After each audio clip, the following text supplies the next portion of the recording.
třeba je to... Ale to rozhodne na příští. Já se tam pozměňme a Ty podat taky nevyhoví, jenom na dělí důvody nezařazení toho termínu. To rozhodne, že to bude na příští. Ty s tím nemusíš souhlasit rozhodnutím rady, tak požaduješ to na přímo zastupitel. Ale to se taky... Já nevím, jaký tam je to.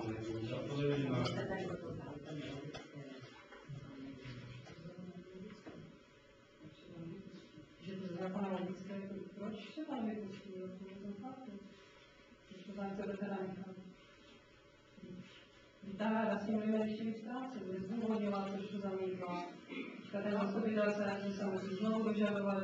Pokud to bude jednoduché, tak to předloží přímo na tom prvním zasedání. Pokud to bude složitější, tak doporučuji, že to bude na příští třeba z té noci.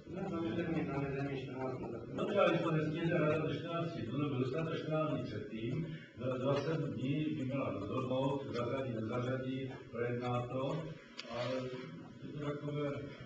Já bych spíš řekl, že to je tak, že pokud se ta rada jako stala vydají, tak to dojde třeba 5 dní před zastupitelstvem a musí to tam být. A nikdo nic neví. Takže já bych to nějak... Ten termín by tam měl stát nějaký. S tím. Protože ono řekne třeba včera, jako by tam chceme hodit zákon na to skupina, musí se to projednávat. Tak to vyšla. Dá to za den obrácený do toho.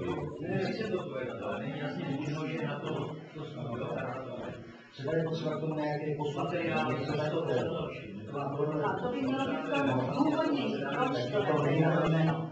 Protože je to tak logické, to tam tak je. Pokud někdo něco takového chce, musí ty materiály předložit. Tak jo, dobré, že to třeba elektronicky musí předložit a má to náležitosti, které tam prostě musí být. Máte materiály, jeho obsah, návrh usnesení, důvodovou zprávu si obsah rozhodnutí dosavadního stavu, prostě porovnání, rozbor nějakých příčin dostatku a odůvodnění toho navrhovaného opatření. To znamená, toto, když se dostane 14 dní zastupitelstvo má dost času, když je to připravené, aby to dalo na program jednání hned těch 5 dnů dopředu, tak jak prostě se vyznačí ostatní materiály. Ale to nestihneš, no. To nestihneš, tak musíš jako poručit, že to je projednáno až po vyřešení nebo něco to a do další. Je možné, že budeš muset třeba poradit se s někým, s odborníkama a tak dále, že to máš dělat do týdne, aby se předložil zastupitelstvu něco prostě, co vytvořil proti zákonu. Takže z toho důvodu si myslím, že by bylo méně zmatku, když to rada může posoudit a pak, když k tomu má důvody, tak odůvodní, proč to tam nezařadí na program jednání. Zařadí to příště. A vy s tímto odůvodněním můžete nesouhlasit, že prostě moje odůvodnění, vaše odůvodnění a já nesouhlasím s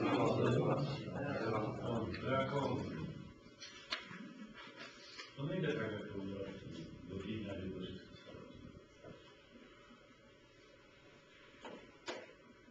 To by potom tady byly 114 dní, mohlo být 2 měsíce a potom by to muselo. Bude víc matku, protože tady třeba doplníme jeden bod programu, dáme z důvodu toho, že 5 dnů nám nestihlo a dojde 3 dní zastupitelstv něco důležitého, které prostě se musí. Takže buď schválíte nebo ne, většinou ano, když to není složitého, je ta věc a tím pádem se to přijme na program na konkrétně zasedání zastupitelstva. Když to složitější věc, tak tady bude 10 návrhů, všechny bude muset předložit, no, i když prostě tomu má rada výhrady, nebo prostě si myslí, že by tam nemělo být a tím budeme prostě tady závět, tady nepotřebuje.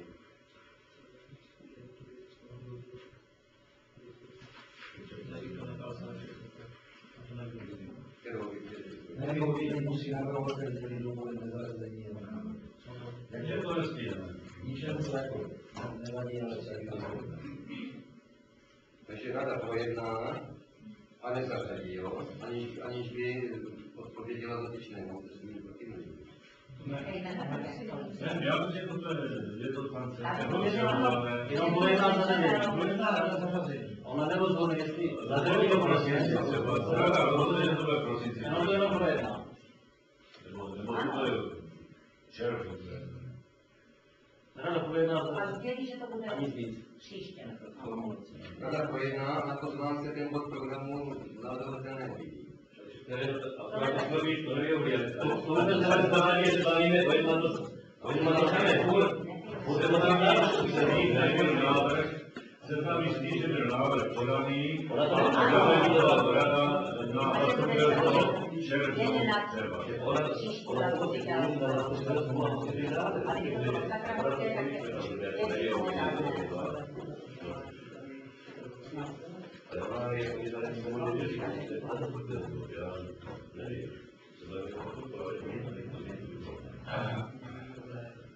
Tak je třeba, to jsem nějaký způsob byl, protože paní Obežálková navrhla, že jak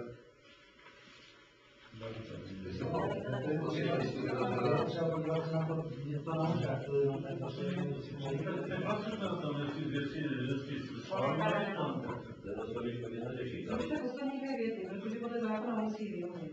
Musí to předložit obecnímu zastupitelstvu. Jak to předloží, akorát se změní termín projednávání. Ale to je úplně možná vyslovit projednávání. Prostě musí... Nemožné. Projektná rada zařazení pořádného bodu programu nepíše jednání zastupitelstva. Tečka konec. Ale A to se dá omluvit, ale jestli to projednávání. no, ale důvod, že je zařazen na tento bod, ale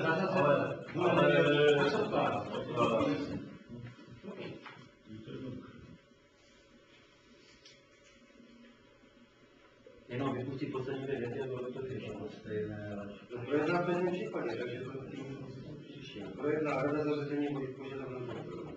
Ale nikdo se, navrhovatel se nezvolí, No, přesně, já si myslím, že právě proto, že bych měl sdělit důvody, proč nezařadil. Proč se o mém návrhu nebude jednat. projedná zařazení požadavného programu. S tím to třeba potom pokročí, protože se musí ale. No dobře, ale právě Robert rozumí, to vyjádření by měla ta ráda tomu dotyčnému sdělit, že se to odloží na příští. Proč by se, ne, měl by dostat odpověď, jakože se o něm vůbec nejedná. No, Ale rada nemá právo zabránit to projednání. Ona není oprávněná se zamítnout.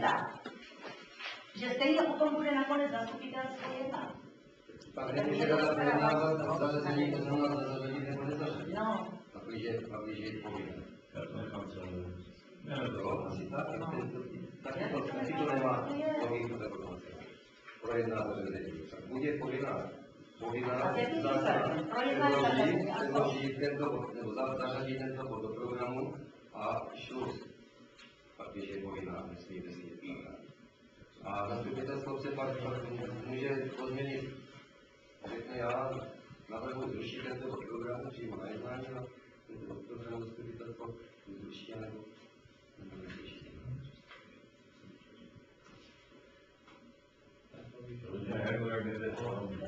No to hlasování se postane pro té trojice. 7 O bodů. dvojice teprve. A je to bodu 3. Paragraf 6. Máme několik návrhů, budeme se vracet zpátky k tomu těch návrhů. Budou to formulovat návrh na celé usnesení po této diskuzi, jestli budeme to trvá, tak sformuluje návrh na usnesení a to budeme hlasovat. A nebo změnila momentálně po této diskuzi návrh, řekne tak já původní návrh ruším, stahuji, anebo upravuji.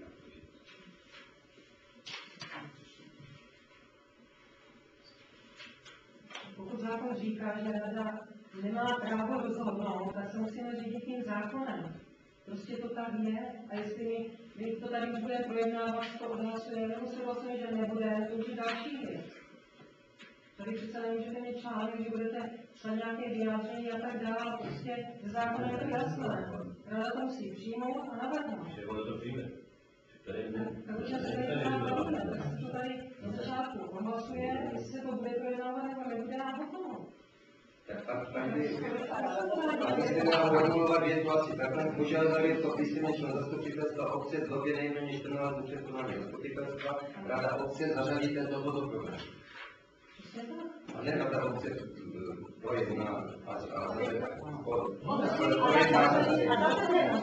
Pokud projedná zařadí, tak to bylo projedný, to se dá Do tohoto zastupitelstva nebo až? zařadí.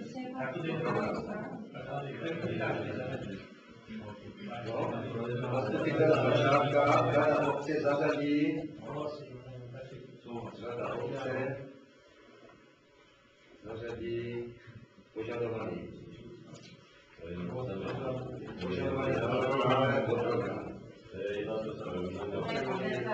Předložený návrh do programu nejbližšího zasedání zastupitelstva.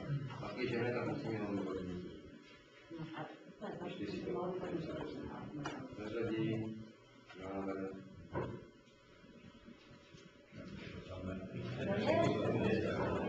do programu nejbližšího zasedání.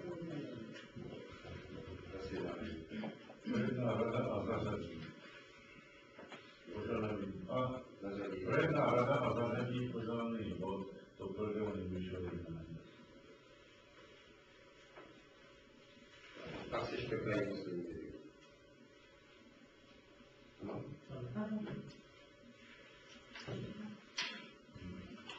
Další návrh. To je jenom pár statistických jazykových záležitostí, spíš možná jde překvapit. V paragrafu 8, bod 3, je tam otázka samotné, tak tam mělo být samostatné, že v paragrafu 9, bodu 5 na konci, místo odmítnutý, by tam mělo být zamítnutý. Poslední slovíčko 5.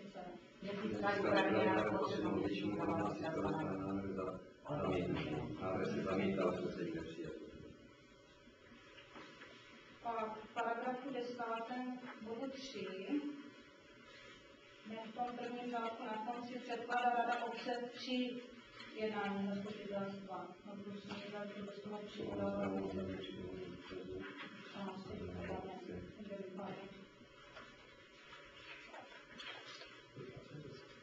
Paragraf 10, 3 jednání na prvním řádku na konci. Na jednání zastupitelstva.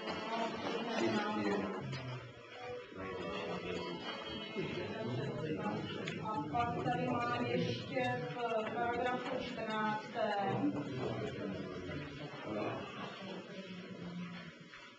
V bodě 3. Tam bych vypustila podané návrhy a potom opětno podané dotazy a návrhy. A místo toho by tam udělala odtržka podané dotazy, návrhy a protinávrhy, včetně odpovědi a stanovisek k nim. Jo, mně tam chyběly ty odpovědi, ty reakce na to a přišlo mě to tam duplované, prostě podané návrhy, podané dotazy. Takže ještě jednou. Takže v té dvojce mám, když vytvoří podané návrhy a objednou podané dotazy a návrhy a místo toho bych navrhla formulaci jednu. Podané dotazy, návrhy a protinávrhy, včetně odpovědí a stanovisek k nim. Podané dotazy, návrhy a protinávrhy, včetně odpovědí a stanovisek k nim.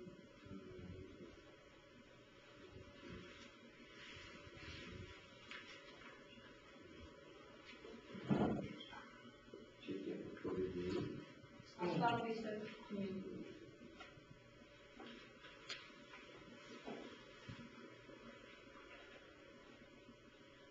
Poslední, co mám tady v té čtverce, hned zatím, bych měla větu, kopie zápisu bude doručena zastupitelům nejpozději do 7 dnů před konáním následujícího zastupitelstva obce.